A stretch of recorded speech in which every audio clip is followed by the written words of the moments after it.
Dimana waktu banjir bulan kemarin berarti ya? sempat terendam banjir sini, ini Bu? terendam banjir 2 bulan ini. Oh. Sempat kita bantu nguruk tanah 5 rit, nggak ada artinya. Nguruk ini koral, nggak ada artinya sama sekali.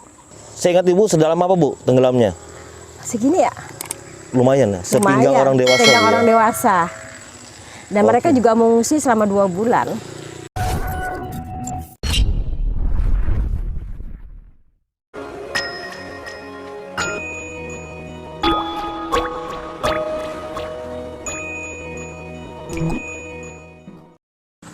Halo, bertemu lagi dengan saya Rudi Asari di podcast Kata Demi Kata Surat Kabar Digital.com. Masih tetap bersama para wakil rakyat Banjarbaru dengan Ibu Neni Hendriawati. Ibu Neni, sehat? Sehat, alhamdulillah. Selamat sore, Bung Rudi. Sore. Cerah Banjarbaru, Bu Neni. Cerah banget, gimana pemandangan alamnya? Sangat top. Ternyata Banjarbaru punya keindahan yang bagus ya. Emang. Sesuai tupoksi Komisi 3 soal tata ruang, mungkin juga bagaimana Banjarbaru memiliki sarana prasarana infrastruktur yang elok juga di kemudian hari, Bu Neni ya. Selain selain juga pertaniannya juga. Ini pertanian kan kita juga lihat ya. Di lahan pertanian di sini. Ini tempatnya di mana Bu wilayahnya, Bu? Ini kita tempatnya di Ulin Timur, tapi di bagian ini Sudomulyo ke bawah. Tepatnya ini Jalan Sukatani. Jadi ini Jalan masuk Sukatani di ya? Sudomulyo ya. Dimana waktu banjir bulan kemarin berarti sempat terendam banjir sini, ini Bu? terendam banjir 2 bulan ini. Oh. Sempat kita bantu nguruk tanah 5 rit, nggak ada artinya. Nguruk ini koral, nggak ada artinya sama sekali. Oke, kita diajakin Bu Neni ke agak jauh dari kota, di masih wilayah Landasan Ulin. Di sini saya lihat juga di banyak warga yang berkebun, bertani juga, Bu Neni ya. Betul. Ternyata di sini juga salah satu wilayah yang terdampak banjir di awal 2021, Bu Neni. Pada saat parah-parahnya banjir di Banjarbaru. Oke, sebelum lanjut ke banyak pertanyaan, saya ingin mengucapkan selamat dulu, Bu Neni. Kembali diberi amanat untuk memegang pucuk pimpinan di partai politik Gerindra di Banjarbaru. Selamat, semoga sukses, Bu Neni. Amin, amin ya Rabbal alamin. Dan tentunya aspirasi warga tetap diperjuangkan, Bu Neni. Harus dong. Oke, Bu Neni. Siap. Bicara soal jalan di beberapa wilayah di Banjarbaru, termasuk di sini juga ya. Betul. Apalagi Bu Neni juga menyampaikan banyak warga yang mata pencariannya bertani juga di sini. Betul. Melihat kondisi jalan-jalan seperti ini, kemudian di awal tahun terdampak banjir, apa yang bisa dilakukan Komisi 3, Bu, soal ini? Kemarin waktu kita di awal tahun yang kita kena banjir, emang Komisi 3 banyakan turun ke lapangan. Begitu terutama saya, karena saya merasa saya sangat dekat, karena ini kan wilayah saya benar gitu kan. Malah saya juga sampai ke ujung sana, Mas. Sampai ke sana, Bu ya? Sampai ujung sana itu tenggelam itu. Kita shooting, kita video, kita kirim ke dinas terkait. Inilah kondisi. Respon dinas? Sangat bagus dan cepat turun juga ke lapangan. Cuma itu tadi, karena kita terdampak dengan COVID, berdekatan dengan itu, akhirnya anggaran kita kan banyak kan terpangkas. Berarti memang juga harus ada yang dimaklumi, Bu ya. Tidak semua infrastruktur dapat diperbaiki segera karena COVID-19. Nah, ini kawasan ini memang kawasan rawa. Itu juga di sebelah sana kan Jalan Tambak Buluh, itu benar juga tenggelam. Jadi karena dilihat dari kondisi yang begitu parah adanya di Tambak Buluh, alhamdulillah Tambak Buluh udah dilakukan pengaspalan, pengerasan sesuai dengan harapan masyarakat. Jadi kita tinggal melihat actionnya nanti nih, Dinas PU seperti apa untuk jalan yang ada di jalannya seperti ini ya. Oke, Bu Neni, dari sekian banyak wilayah di Banjarbaru di 5 kecamatan, salah satunya di Kecamatan Landasan Ulin, kebetulan dekat dengan Bu Neni ya tempat tinggalnya. Apakah masih banyak sarpras dalam hal ini jalan-jalan yang memang harus diprioritaskan untuk dibangun secepatnya? Infrastruktur jalan kayaknya udah bagus sih, banyak yang bagus. Cuma yang menyentuh ke lahan jalan pertanian. Berarti ke area pertanian ke dalam itu seperti ini kan, salah satunya Jalan Terkukur. Ini Jalan Sukatani ini memang harus ada perhatian khusus yang benar-benar pemerintah menyediakan alokasi dana untuk ini. Karena kita lihat tidak sedikit kan, karena lahannya lahan rawa, kita harus pengerasan dulu baru ini. Tapi paling enggak karena pertanian ini salah satu penopang ekonomi Iya. yang juga ya memang harus diperhatikan juga. Oke, kemudian Bu Neni, apakah juga cuman sebatas pembangunan jalan atau juga misal satu paket dengan sistem drainasenya juga Bu Neni? Ya, Karena kan penting Bu Neni, kita Otomatis. kejadian di awal tahun kemarin banjir cukup mengganggu Banjarbaru. betul, otomatis.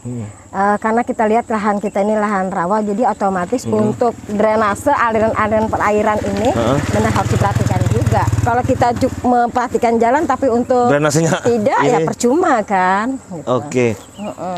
Nah, kemudian Bu Neni, respon dari dinas apakah sudah tersampaikan sepenuhnya kondisi-kondisi jalan yang memang misal dari 100% di kisaran berapa sih sebenarnya Bu jalan-jalan kita di Banjarbaru ini yang kondisinya memang layak untuk digunakan Bu?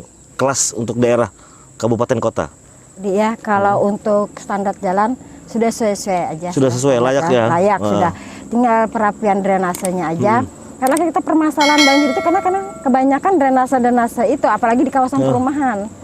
Nah, dari pengembang karena kurangnya ketegasan dari dinas terkait, banyak pengembang yang mengabaikan untuk masalah drainase sistem pengairan airnya itu. Kalau untuk jalan dari kesikapan PU sendiri, setiap keluhan dari masyarakat maupun dari anggota dewan dari siapapun cepat tanggap. Cepat tanggap sekali ya. Cepat.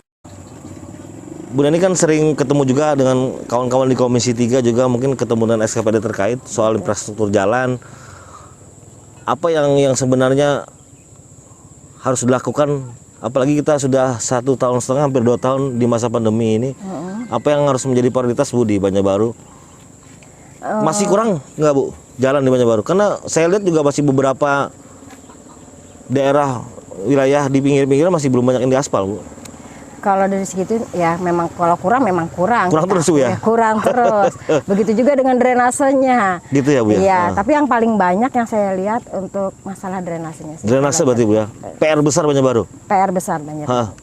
Drainase. Kalau jalan ya pasti kalau ada pengembangan wilayah pasti kan diperlukan jalan beriringan. Tapi kalau untuk jalan-jalan sendiri yang sudah terbangun banyak yang drainasenya tidak mengiringin. Nah, tidak ada. Kenapa saya tertarik dengan Bu Neni mengangkat tema soal infrastruktur dan khususnya jalan dan drainase karena wilayah yang terdampak banjir salah satunya di Kecamatan Rendasan Bu ya? Betul. Salah satunya ya di lokasi ini. Betul. Kata Bu Neni. Gimana itu Bu? Ke depan itu Bu? Kalau ke depan tuh kita menginginkan untuk aliran-aliran perairannya itu benar-benar. Karena kita sudah juga turun ke masyarakat ya, kita mendengar keinginan mereka. Ini kan aliran sungai yang ada ini, kerukan ini, akhirnya kan sampai sana itu ketutup. Ketutup Bu ya? Iya, nggak ada kejelasannya aliran itu sampai kemana. Nah, kalau ini memang dibuka jalannya, itu kan sampainya ke bati-bati sana tuh. Iya, tembusannya Bu ya? Tembusannya. Nah, dengan airnya ini mau mengalir dengan baik, keasaman kadar tanah ini akan berkurang. Oh, berarti berpengaruh juga Bu ya terhadap ekosistem.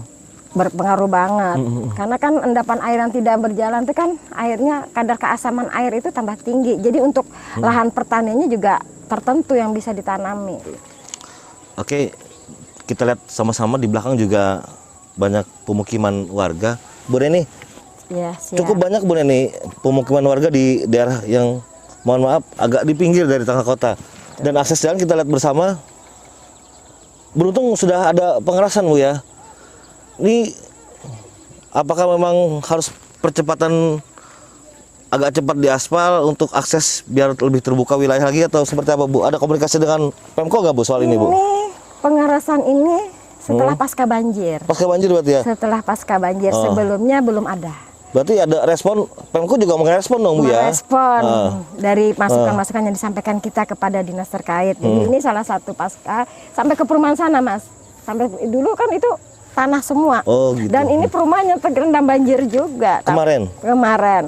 Tapi yang paling parah perumahan itu Tan Pelangi itu lah. Tan Pelangi ya? Ya, itu perumahan Pelangi itu. Oh, perumahan Pelangi ya Bu ya? Ya. Saya ingat Ibu sedalam apa Bu tenggelamnya? Segini ya? Lumayan ya, sepinggang Lumayan, orang dewasa sepinggang Bu orang ya? dewasa. Dan mereka juga mengungsi selama 2 bulan. Oke. Assalamualaikum. Bu, permisi Bu.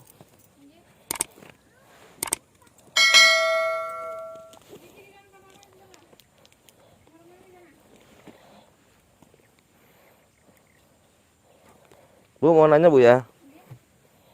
Saya wartawan Bu. Bu kalau kemarin di awal tahun kemarin banjir sampai di sini ya Bu? Iya banjir Om. Segimana tingginya dalamnya Bu? Mana ya kalau ini kayak orang dewasa Kang. Sudah pian tuh. Kalau di batas rumah setinggi apa Bu? Tinggi apa yuk? Itu batasnya. Sampai ke jendela nggak Bu? Ih, Sampai ke jendela berarti ya? ya jendela tinggi Omai. Tinggi ya? Berarti nggak bisa ditempati berarti ya kemarin ngungsi di mana kemarin Bu? Ulun mesti rata-rata di kelurahan Om. Di Kelurahan Andesan Ulin Timur ya? Nggih, yang di Hercules itu. Oh di Hercules ya? Nggih, yang gedungnya yang di Hercules. Bu kalau di sini banyak warga ada berapa ya Bu yang menetap? Kalau normal seperti ini? Ulun kurang tahu ya sih, pokoknya banyak yang sini kan deret cuma ulun aja yang di belakang. Hah. Di tengah ini banyak. Tapi hampir 1 bulan kemarin Bu ya? Nggih. Terendam ya? Lebih ya? Nggih. Oke Bu, mohon izin dengan nama siapa Bu? Ibu Sri. Pak Dengan- Kerja ya. sama dengan pengembang, Heeh. seperti apa sih keinginan mereka ke depannya? Iya. Nah, kalau kita kan nggak bisa juga serta-merta menginginkan seperti ini, Iya. seperti ini gitu. Kalau tanpa ada duduk bersama Melibatkan dengan para pelaku usahanya sendiri Bu ya? usahanya, betul. Oke. Bu Neni, senja makin menguning. Sebelum mengakhiri podcast ini, apa Bu pesan bagi pemerintah kota? Pemerintah kota walaupun dengan anggaran yang terbatas, tetap memperhatikan program-program progres yang diinginkan untuk supaya perairan, tata ruang, infrastruktur itu benar-benar menjadi prioritas. Termasuk akses jalan tadi Bu ya? Akses jalan. Heeh. Oke, banyak hal yang harus menjadi perhatian sama-sama baik dari legislatif Bu ya, kemudian eksekutif juga, termasuk warga masyarakat. Jika kondisi infrastrukturnya masih kurang, mungkin bisa disampaikan Bu ya melalui DPRD atau RT mungkin Bu ya, RT, lurah dan Musrembang kan Musrembang gitu. juga. Jadi Banjarbaru mungkin bisa dibangun karena ada hal-hal yang disampaikan dari bawah langsung untuk dibangun bersama-sama agar Banjarbaru cepat bangkit dan cepat memulihkan. Khususnya kita di 2021 banyak hal yang tidak kita inginkan seperti banjir, Betul. Bu Neni, kemudian ancaman puting beliung juga bisa meluluh lantakan perumahan warga, Bu Neni. Betul. Kemudian soal hutan kota juga kayaknya diperlukan Bu Benar. untuk menahan gempuran angin Bu ya. Betul, itu benar. Itu dan banyak jalan-jalan yang sekiranya masih belum menampung. Mudah-mudahan setelah pandemi berangsur pulih kita dapat membangun kembali Bu Neni jalan-jalan Insya yang Allah. memang dapat dilakukan oleh pemerintah dengan anggaran yang cukup menyedihkan. Iya, dengan anggaran yang terbatas. Terbatas, Tapi begitu. kita ingatkan juga peran serta masyarakat juga harus ikut juga mengawal dengan pembangunan ini dan juga tetap bisa memelihara fasilitas-fasilitas yang sudah dipenuhi oleh pemerintah kota.